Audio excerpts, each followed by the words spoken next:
is Liesl J. Today, I'm going to discuss Kohlberg theory of moral development. So before we start, let us define first morality.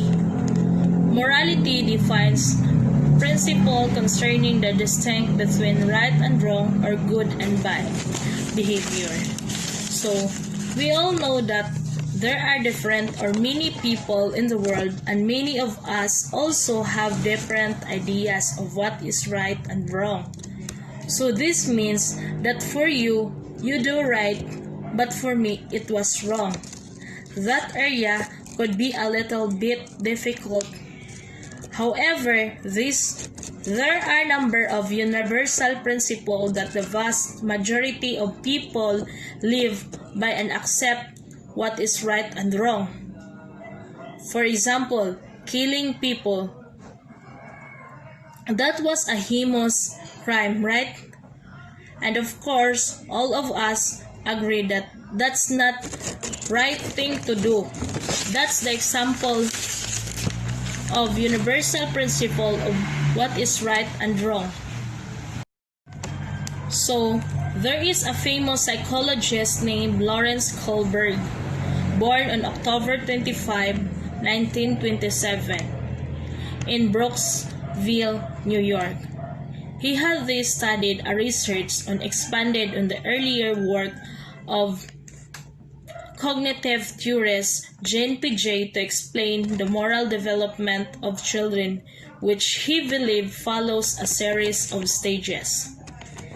So, Kohlberg he has a test when he has a reasoning terms of moral development. So, what Kohlberg test he used?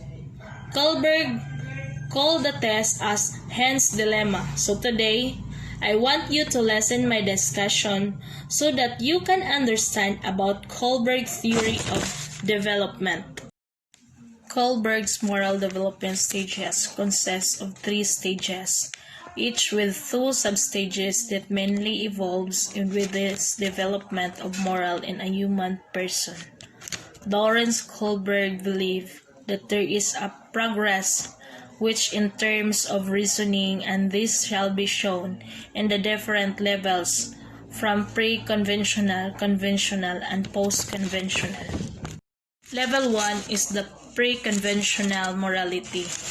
Pre-conventional morality is the first stage of moral development and lasts until approximately at the age of 9. So being said in the first level of Kohlberg's stages of moral development is the pre-conventional stage, which describes the child's reasoning is externally controlled and it's not affected by intrinsic factors in the society. Hence, they see the person who held the authority roles such as teachers, police, and their parents hold the decision in life. In this level, there are 2 stages, namely obedience and punishment orientation and instrumental orientation consecutively. Stage 1. Obedience and punishment orientation. The child individual is good in order to avoid being punished. If a person is punished, they must have done wrong.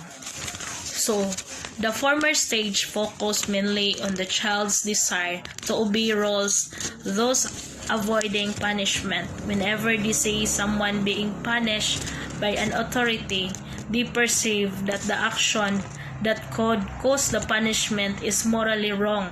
Hence, they would avoid doing the same action to also avoid getting punished.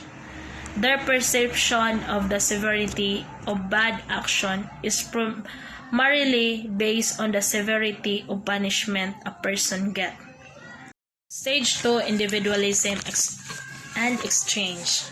In this stage, children recognize that there is not just one right view that is handed down by the authorities. Different individuals have different viewpoints. So, instrumental orientation describes a child's reasoning of give and take, regardless of courtesy, loyalty, or intrinsic respect.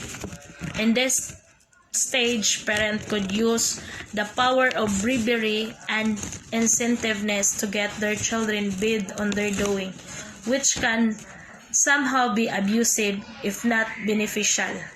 In this stage, the children's behavior will show how he or she will decide to do the chore or a thing as depending on its exchange worth. Somehow they are developing their self-worth at an early stage of life. Level 2, conventional morality. Conventional morality is the second stage of moral development and characterized by an acceptance of social rules concerning right and wrong. At the conventional level, most adolescents and adults, we begin to internalize the moral standard of value adult role models.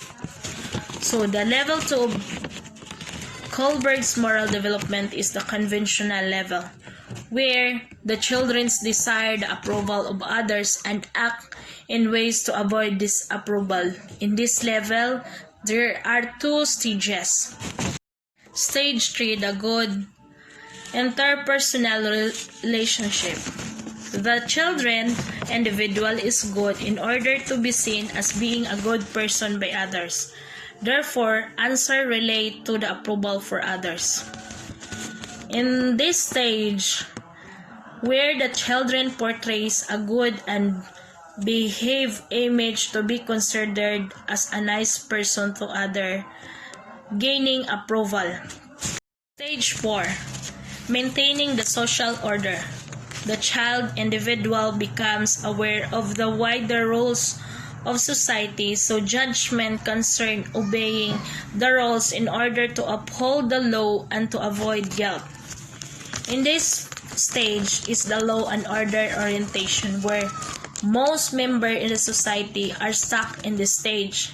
In this stage, child unconsciously accept rules and convention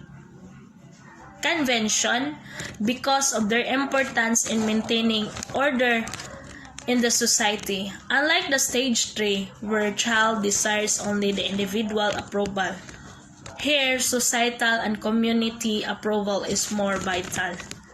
As an example, in a simpler way, a family who holds tradition and cultures important require each member to also do the same at all times in order to maintain tranquility and in order to family roles are upheld in order to avoid and prevent any mishappening. Level 3, post-conventional morality. Post-conventional morality is the third stage of moral development and characterized by an individual's understanding of universal ethical principle. These are the abstract and ill-defined, but might include the preservation of life of all costs and the importance of human dignity. So, in the post-conventional, wherein the person's sense of morality is greatly affected by their own ethical principle, which mainly include basic human rights. Hence, they do not see roles as absolutely, rather as useful but changeable mechanism. Under this level is the stage are the social contract orientation and the universal principle. Stage 5, social contract and individual rights. The child individual becomes aware the laws might exist for the good of the greatest number. There are times when they will work against the interests of particular individuals. So, in this stage, it describes that each person has different rights, beliefs, values, and should be mutually respected as unique by the laws and the community. Laws should not be seen as rigid and absolutely edicts but only as social contracts. Decision in this stage is greatly based on the mentality of meeting the greatest good and the greatest number of people, hence majority decision wins. Democracy is one of the examples of this stage. Level 6 is the universal principle. People at this stage have developed their own set of moral guidelines which may or may not fit the law. These principles apply to everyone. So in this last stage of moral development, where the persons have moral reasoning is based on their own beliefs and their own ethical principles. They want to follow those they act the way he or she do because he believes it is right, excluding the consequences of punishment. It is in his or her best interest, expanded and legal. In this stage, people's ethical beliefs transcend their desire to follow the rules of convention and by the authority.